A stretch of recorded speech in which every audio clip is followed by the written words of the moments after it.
ಗುರುಜಿ ಇಂದಿನ 4 ರಾಶಿಗಳ ಭವಿಷ್ಯ ಹೇಗಿದೆ ಅನ್ನೋದಾದ್ರೆ? ಖಂಡಿತಮ್ಮ.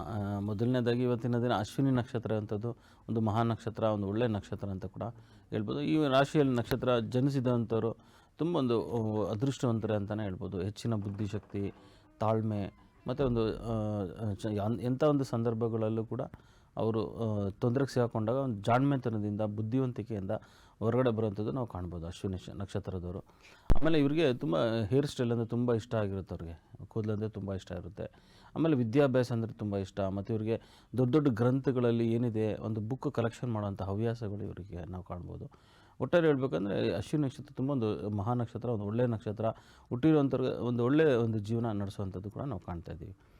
ಇದು ಮುಖ್ಯವಾಗಿ ಇವತ್ತಿನ ದಿನ ನಾವು ಅಶ್ವಿನಿನ ಮೇಷರಾಶಿ ಅಂತ ಹೇಳೋದಿದ್ರೆ ಖಂಡಿತ ಲಗ್ನದಲ್ಲೇ ಚಂದ್ರ ಇರುವಂಥದ್ದು, ಎಲ್ಲೋ ಒಂದು ಕಡೆ ತಾಯಿಯನ್ನು ಭೇಟಿ ಮಾಡುವಂಥದ್ದು, ಮತ್ತು ಯಾರೋ ತುಂಬ ಮನಸ್ಸಿಗೆ ಹತ್ತಿರವಾದಂಥವ್ರ ಜೊತೆ ಇವತ್ತು ಮೀಟ್ ಮಾಡೋವಂಥದ್ದು, ಅವ್ರ ಜೊತೆ ಒಂದು ಒಳ್ಳೆಯ ಸಮಯ ಕಳೆಯುವಂಥದ್ದು ನಾವು ಕಾಣ್ತಾ ಇದ್ದೀವಿ.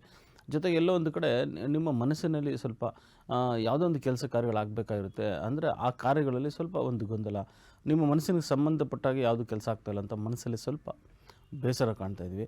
ಎಲ್ಲೊಂದು ಕಡೆ ಒಂದು ಮಗನ ಒಂದು ಅಥವಾ ಮಕ್ಕಳ ಒಂದು ಅಭಿವೃದ್ಧಿಯಲ್ಲಿ ಸ್ವಲ್ಪ ವಿಳಂಬ ಆಗ್ತಿದೆಯಾ, ಯಾವುದೋ ಒಂದು ಕೆಲಸ ಕಾರ್ಯಗಳಲ್ಲಿ ಸ್ವಲ್ಪ ವಿಳಂಬ ಆಗಿ ಅವರ ಒಂದು ಜೀವನಕ್ಕೆ ಏನಾದರೂ ತೊಂದರೆ ಆಗ್ತಿದೆಯಾ ಅಂತ ಮನಸ್ಸಲ್ಲಿ ಸ್ವಲ್ಪ ಗೊಂದಲ ನಾವು ಕಾಣ್ತಾ ಇದ್ದೀವಿ. ಆಮೇಲೆ ವಾಹನ ಖರೀದಿ, ಭೂಮಿ ಖರೀದಿಗೆ ತುಂಬ ಒಂದು ಅನುಕೂಲ ಆಗಿರುವಂಥದ್ದು. ಆಮೇಲೆ ಹೆಚ್ಚಾಗಿ ಮಂತ್ರಶಕ್ತಿ, ಆಧ್ಯಾತ್ಮಿಕ ಒಂದು ಭಾವನೆ ಈ ಮೇಷರಾಶಿಯಲ್ಲಿ ಇವತ್ತಿನ ದಿನ ಮೂಡುವಂಥದ್ದು.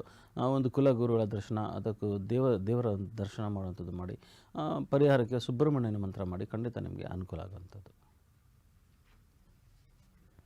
ಗುರುಜಿ ಮುಂದಿನ ರಾಶಿ ಈಗ ವೃಷಭ ರಾಶಿ ನೋಡೋದಿದ್ರೆ ಖಂಡಿತ ನಾವು ವೃಷಭ ರಾಶಿಯವರಿಗೆ ವ್ಯಯ ಸ್ಥಾನದಲ್ಲಿ ಚಂದ್ರ ಇರುವಂಥದ್ದು, ಎಲ್ಲೊಂದು ಕಡೆ ಕೇತು ತೃತೀಯ ಸ್ಥಾನದಲ್ಲಿರುವಂಥದ್ದು, ಚತುರ್ಥ ಸ್ಥಾನದಲ್ಲಿರುವಂಥದ್ದು, ಮಾಟ ಮಂತ್ರ ದೃಷ್ಟಿ ದೋಷಕ್ಕೆ ತೊಂದರೆ ಆಗುವಂಥ ಸಾಧ್ಯತೆಗಳು ನಾವು ಕಾಣ್ತಾ ಇದ್ದೀವಿ. ಯಾಕಂದರೆ ಇಲ್ಲಿ ರಾಹುಕೇತುಗಳು ಇರುತ್ತೆ, ಸಾಮಾನ್ಯವಾಗಿ ಅಲ್ಲಿ ಏನಾದರೂ ಒಂದು ಗ್ರಹ ದೋಷಗಳು ಅಥವಾ ಮಾಟ ಮಂತ್ರ ಕೃತ್ರಿಮಗಳು ಅಥವಾ ಆ ಜಾಗದಲ್ಲಿ ಏನಾದರೂ ಒಂದು ಪ್ರೇತ ವಾಸಗಳಿರುವಂಥದ್ದು ಕೂಡ ನಾವು ನೋಡ್ತಾ ಇದ್ದೀವಿ. ನೋಡಿ, ನಾವು ಮೊದಲೇ ತಿಳಿಸಿದಾಗೆ ಏನಂದರೆ ನಿಮ್ಮ ಯಾರೋ ಒಂದು ಕುಟುಂಬದಲ್ಲಿ ತೀರೋದಾಗ ಏನಾಗುತ್ತೆ ಅಂದರೆ ಅವರ ಆತ್ಮ ಎಲ್ಲಿ ಅಪಮೃತ್ಯು ದೋಷ ಇರುತ್ತೋ, ಬಾಲಗ್ರಹ ದೋಷ ಇರುತ್ತೋ ಅವರ ಸಾವಿಗೆ ಕಾರಣವಾಗಿರುತ್ತೆ. ಪೂರ್ಣ ಒಂದು ಆಯುಷು ಪೂರ್ಣ ಮುಗಿದಿರ ತೀರೋಗ್ತಾರೆ. ಅಂಥವ್ರಿಗೆ ಏನಾಗುತ್ತೆ ಅಂದರೆ ಅವರು ಈ ಗಾಳಿಯಲ್ಲಿ ಪ್ರೇತವಾಗಿ ನಮಗೆ ತೊಂದರೆ ಕೊಡುವಂಥದ್ದು ನಾವು ಕಾಣ್ತೀವಿ. ಎಷ್ಟೋ ಜನಕ್ಕೆ ವಿಚಾರ ಗೊತ್ತಿಲ್ಲ, ಏನಪ್ಪ ಇದು ನಿಜಾನ ಅಂತೆಲ್ಲ ಹೇಳ್ತಾರೆ. ಅದೆಲ್ಲ 100ಕ್ಕೆ 100 ಭಾಗ ಸತ್ಯ ಇರುತ್ತೆ.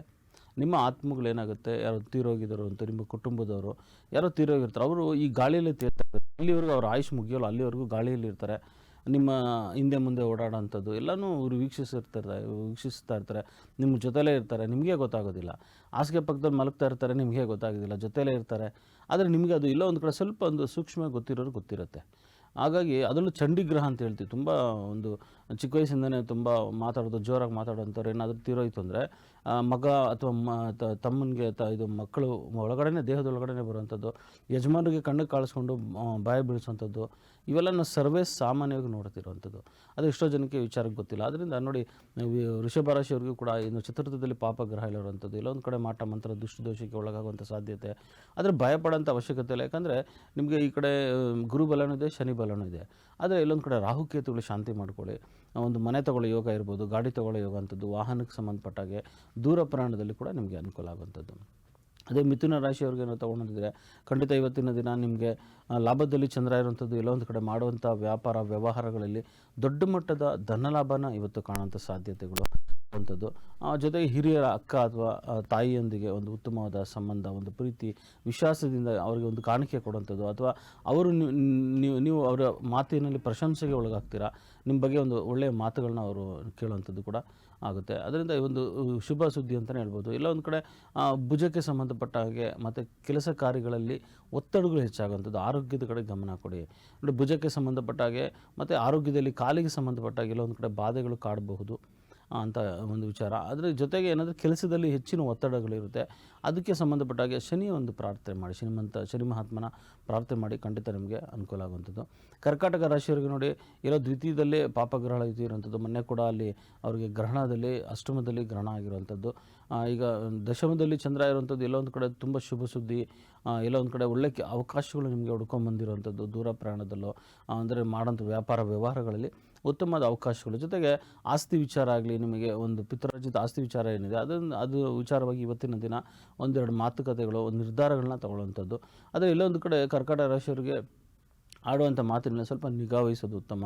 ಕುಟುಂಬದವರೊಂದಿಗೆ ಮೊದಲೇ ಈ ಸ್ವಲ್ಪ ಗೊಂದಲದನೇ ಇದೆ.